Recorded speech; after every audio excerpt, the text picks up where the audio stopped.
नमस्कार. खरं तर पारदर्शक कारभाराच्या जोरावर 1 वर्षापूर्वी गिरीश भाऊंच्या नेतृत्वाखाली गुलाबराव पाटील साहेब, अनिल दादा यांच्या समवेत आपण दूध संघाची धुरा सांभाळली आणि शेतकऱ्यांना अपेक्षित असलेला विचार, शेतकऱ्यांना अपेक्षित असलेली कार्यपद्धत हे घेऊन काम करत असताना जागतिक स्तरावर आलेली दुधाची मंदीची ही वर्षभराची परिस्थिती पाहता शेतकऱ्यांमध्ये एक मागणी जोर धरत होती की दुधाला भाव दिला पाहिजे होता. मी दूध संघाचं चेअरमन पदाची जबाबदारी सांभाळल्यानंतर या मंत्र्यांच्या नेतृत्वाखाली काम करत असताना जागतिक बाजारपेठेवर दुधाचा झालेला परिणाम हा खालीपर्यंतची झळ पोहोचत होती. दुधाची पावडर हिचा दर 32-33% कमी झाला, तिला उठाव नव्हता आणि मोठ्या प्रमाणात दुधाचा फ्लश आल्यामुळे दुधाला पाहिजे तेवढा भाव देणं राज्यात बऱ्याचशा संघांना शक्य नव्हतं.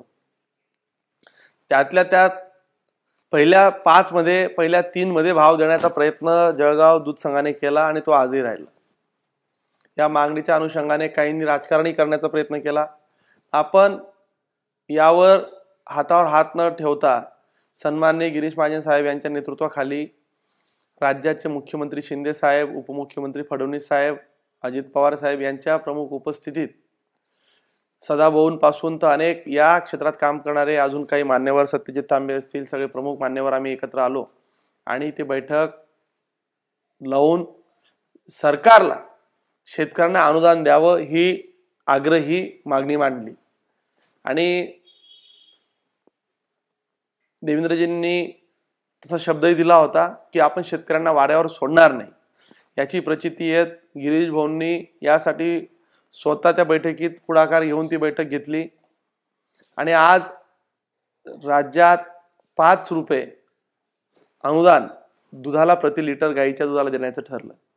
खरं तर हा सरकारच्या माध्यमातून मोठा निर्णय झाला. मी सर्व शेतकऱ्यांच्या वतीनं, दूध संघाच्या वतीनं राज्याचे मुख्यमंत्री, उपमुख्यमंत्री दोघंही आणि गिरीश भाऊ, गुलाबराव पाटील साहेब, अनिल दादा यांचं सगळ्यांचा मनापासून आभार व्यक्त करतो. आणि खरं तर अडचणी येत असताना आपली इच्छाशक्ती जर काम करण्याची चांगली असेल तर मार्ग निघतात. अनेकदा दुधाला अशा अडचणी आल्या, पण मागच्या कार्यकाळात या सरकारने त्याचं गांभीर्य ओळखलं नाही. संवेदनशील सरकार म्हणून ज्या सरकारची ओळख आहे तिथं आम्ही संवेदनशीलपणे आमची मागणी मांडली आणि ती मंजूरही करून घेतली. सरकारमध्ये असल्याचा हा एक मोठा फायदा शेतकऱ्यांना त्या माध्यमातून होतोय.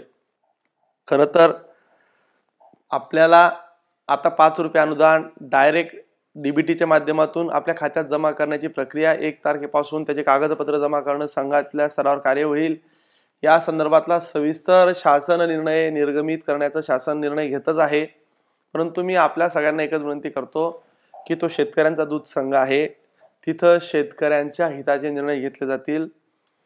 मागच्या कार्यकाळात आलेला लॉसेस यामुळे शेतकऱ्यांना जो फरक मिळाला नव्हता तो येणाऱ्या वर्षात आपण मोठ्या प्रमाणात देण्याचं नियोजनात आहोत.